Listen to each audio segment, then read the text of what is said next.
Exercise 2.2 को start करेंगे। इससे पहले बहुपद के बारे में हम अध्ययन कर चुके हैं। बहुपद किसको बोलते हैं, क्या होता है, नहीं होता है, सब जान चुके हैं। तो पहले इस चैप्टर से पढ़ने से पहले 2.1 को कंप्लीट करें, 2.1 को कंप्लीट करें। इसके बाद उसका थ्योरी है उसको भी जानिए। अब ये इस चैप्टर को स्टार्ट करते हैं। बोल रहा है पहला क्वेश्चन, निम्न द्विघात बहुपदों को शून्य ज्ञात करें और शून्यकों तथा गुणांकों के बीचों के संबंध की सत्यता जांच करना है। तो सबसे पहला क्वेश्चन है। तो इस क्वेश्चन को जानने से पहले इस चैप्टर का कुछ थ्योरी या कॉन्सेप्ट है, तो सबसे पहले उसको हम लोगों को जानना जरूरी है। तब इसके बाद इस चैप्टर को स्टार्ट किया जाएगा। तो आइए सबसे पहले इसका थ्योरी समझते हैं। तो सबसे पहले हम लोग इस चैप्टर की थ्योरी समझना है। द्विघात समीकरण, द्विघात समीकरण, तो ये समझते हैं द्विघात समीकरण होता क्या है।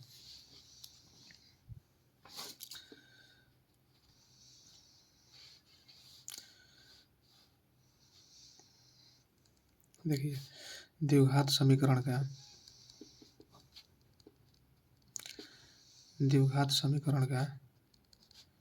व्यापक रूप जो हमारा होता है ax² bx + c = 0 होता है। हमारा क्या हो गया, ये द्विघात समीकरण होता है। जिसका घात 2 होता है उसको क्या बोलते हैं, द्विघात समीकरण। यहाँ पर c के मान अचर दर्शाया जाता है, यानी नॉन वेरिएबल होता है। क्या होता है, नॉन वेरिएबल, मतलब इसको चेंज नहीं किया जा सकता है। जैसे लिख दिया गया वैसा ही हो जाएगा। ठीक है, 2 तो 2, 3, 4 गिनती की संख्याओं जो होता है उसको अचर बोलते हैं। इसके बाद आ गया ये हमारा हो गया। यहाँ पर देखिए, अब यहाँ पर क्या होता है, जिससे कि इसका व्यापक रूप x² हो गया, bx हो गया, cx हो गया। तो मान लीजिए यहाँ पर जैसे संख्या दे दी है 2x², 3x = 5। ठीक है, तो सबसे पहले इसमें देखिए x² समझिए खत्म हो जाएगा, तो यहाँ पर a = 2 लिखा जाएगा। ठीक है, यहाँ पर देखिए x से भी खत्म हो जाएगा, तो b बराबर क्या हो जाएगा, 3 हो जाएगा। और जो c के मान है यहाँ पर क्या हो जाएगा, +5 हो जाएगा। तो पहले आपको a और b के यहाँ से मान भी निकलने सीखना है। मान लीजिए जैसे कोई भी समीकरण दे देगा आपको, कोई भी समीकरण दे दिया, फिर एक ले लीजिए, पहला हुआ, दूसरा एक और समीकरण ले लीजिए 7y² -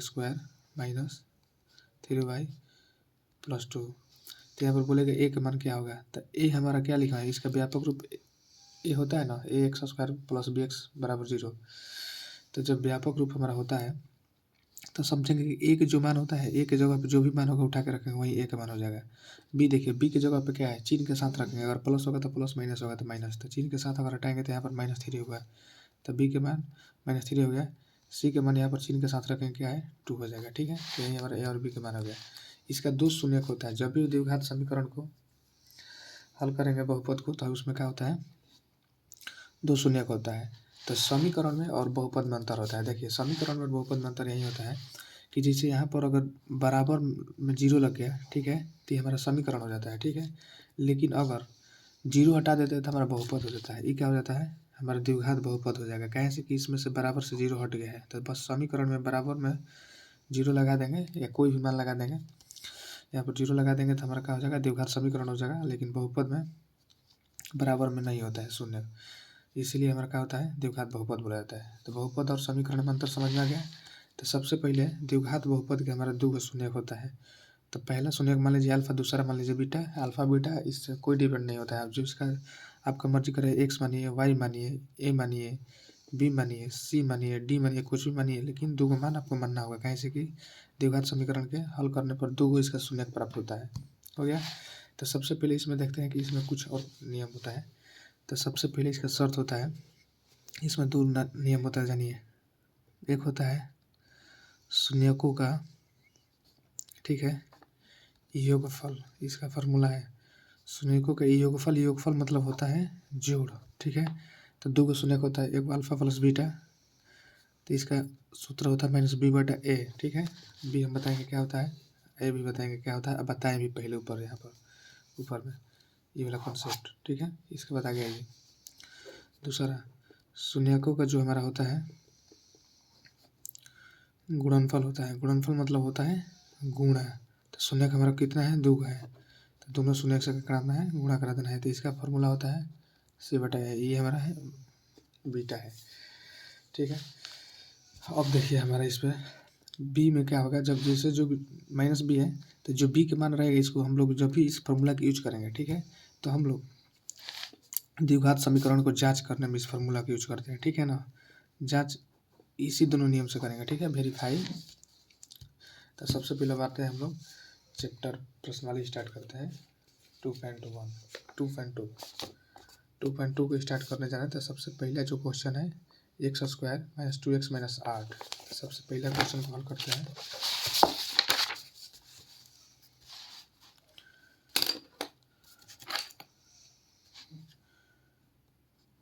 एक्सरसाइज 2.2।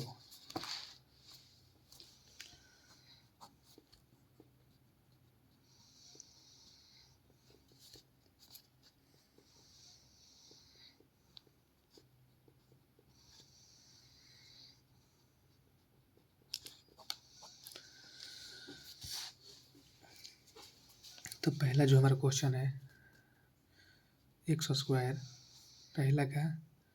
पहला क्वेश्चन है x² - 2x - 8, ठीक है।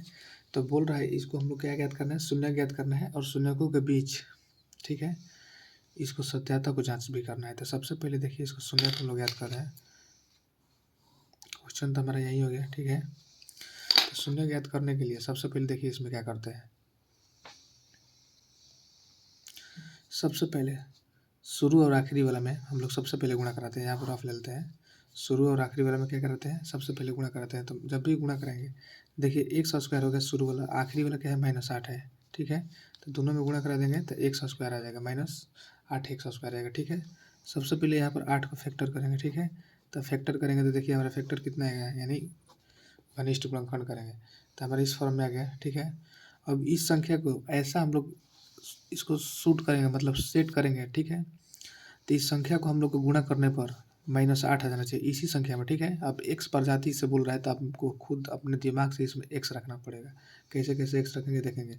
जैसे घटा हम लोग को गुणा करने पर इतना नहीं चाहिए और हम लोग को घटाने पर -2 जो है ना, ये वाला -2x आना चाहिए यहाँ तक, ठीक है ना, -2x आना चाहिए। देखिए कैसे करेंगे। जैसे कि मान लीजिए यहाँ पर संख्या है 2 दूनी 4, 4 दूनी 8 हो रहा है, ठीक है। तो अब 8 हम लोग को प्राप्त है संख्या, तो यहाँ पर ऐसा हम लोग करेंगे, ठीक है। तो इसको गुणा करेंगे संख्या से तो -8 आना चाहिए, ठीक है, और घटाने पर 2 आना चाहिए। तो पहले देखिए हम लोग का है, जैसे कि यहाँ पर 2 का पेयर बना रहे हैं, 2 यहाँ से 2 में गुणा करेंगे तो क्या हो जाएगा, 4 हो जाएगा, ठीक है। तो हमको क्या चाहिए, माइनस चाहिए। तो इसमें बड़ा वाला चिन्ह को, बड़ा वाला अंक को आएगा माइनस लगा देंगे, ठीक है। x प्रजाति है तो x कर देंगे, यहाँ पर 2 कर देंगे, यहाँ 2x हो जाएगा। देखिए यहाँ से ही हम निकाले हैं, 2 में गुणा करें तो 4 लिखे, ठीक है। x प्रजाति से है तो x रखें और फिर +2 रखें। तो जब भी इसको हल करेंगे तो हमारा -2 आ जाएगा, ठीक है। देखिए बीच वाला जो है ना हमारा -2 आ रहा है, ठीक है, -2 आ गया।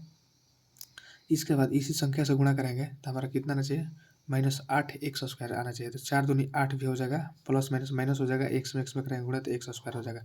मतलब हमारा दोनों मान यहाँ पर सूटेबल बैठ गया था हमारे, यही हमारे लिए यहाँ पर मान इसका सूटेबल हो गया था। आइए सबसे पहले हम लोग इस क्वेश्चन को हल करते हैं। देखिए x² हो गया।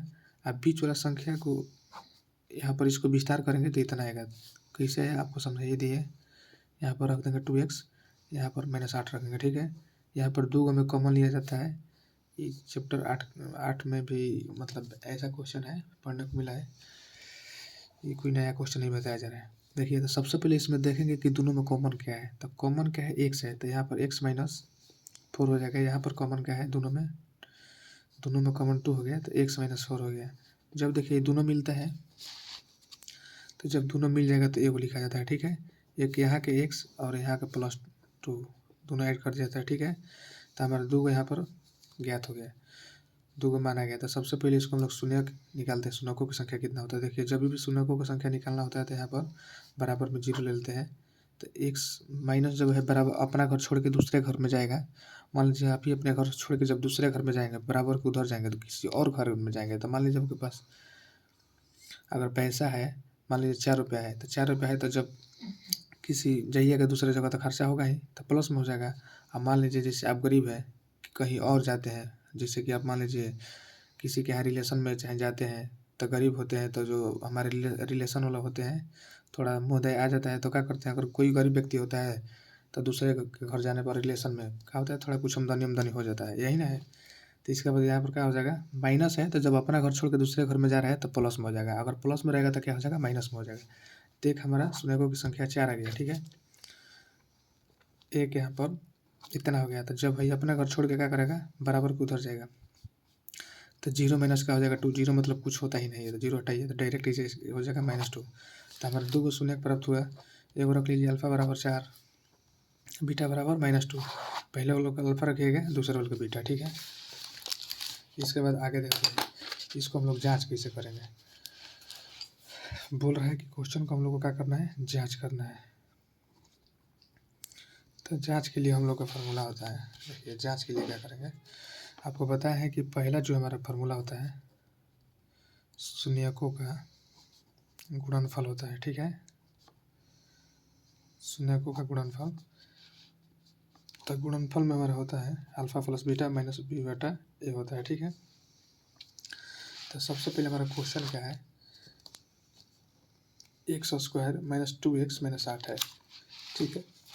तो इसको हम लोग यहाँ पर लिख देते हैं, ठीक है। अब देखिए यहाँ से ए का मान निकालेंगे, एक यहाँ पर हिडन होता है, एक कोई भी संख्या में अगर एक से आप गुणा कराते हैं तो उसका मान में कोई भी साइड इफेक्ट हमारा नहीं पड़ेगा, ठीक है। तो यहाँ पर ए का मान कितना हो गया, 1 हो गया, बी के मान कितना हो जाएगा -2 हो जाएगा, और सी के मान कितना हो जाएगा -8 हो जाएगा, ठीक है। तो आइए हम लोग इस फार्मूला पे बैठाते हैं। अल्फा का मान हमारे 2 का प्राप्त हुआ है, एगो 4 प्राप्त हुआ है, एगो हमारा हुआ है 2। तो अल्फा का मान रखेंगे, अल्फा में कितना हो जाएगा 4 हो जाएगा, यहाँ पर प्लस और माइनस रखेंगे, प्लस हो गया -2 हो गया बीटा का मान। इसके बाद देखिए माइनस बी है, अब बी के मान पहले से ऑलरेडी क्या है हमारा -2 है, तो -2 रखेंगे। इसके बाद ए का मान क्या है 1 है। देखिए प्लस और माइनस में गुणा करेंगे तो हमेशा क्या होगा, माइनस होगा, यहाँ पर 2 हो जाएगा, माइनस माइनस में गुणा करेंगे प्लस हो जाएगा, 2 बराबर 2 हुआ। कहने का मतलब है कि LHS बराबर, ठीक है, हमारा हो गया RHS। तो इस पक्षों में हमारा क्या होना चाहिए, जितना बाया पक्ष है उतना भी दाया पक्ष होना चाहिए। हमारा था शून्यकों का गुणनफल इसको लिखेंगे, सॉरी गलती हुई, यहाँ पर योगफल करिए, योगफल होता है। तो हमारा योगफल हो गया इतना, अब गुणनफल में जांच करते हैं तो दोनों पक्ष हमारा बराबर आना चाहिए। तो दोनों पक्ष बराबर आ गया तो वेरीफाई हमारा मतलब जो भी क्वेश्चन बना है वो हमारा क्या है, ये जो आंसर आया है हमारा सही है। तो वेरीफाई में दोनों बराबर होना चाहिए, अगर बराबर नहीं होगा तो गलत होगा। तो इस एक हमारे योगफल पर जाँच कर लिए, गुणनफल पर जाँच करेंगे, ठीक है। इसके बाद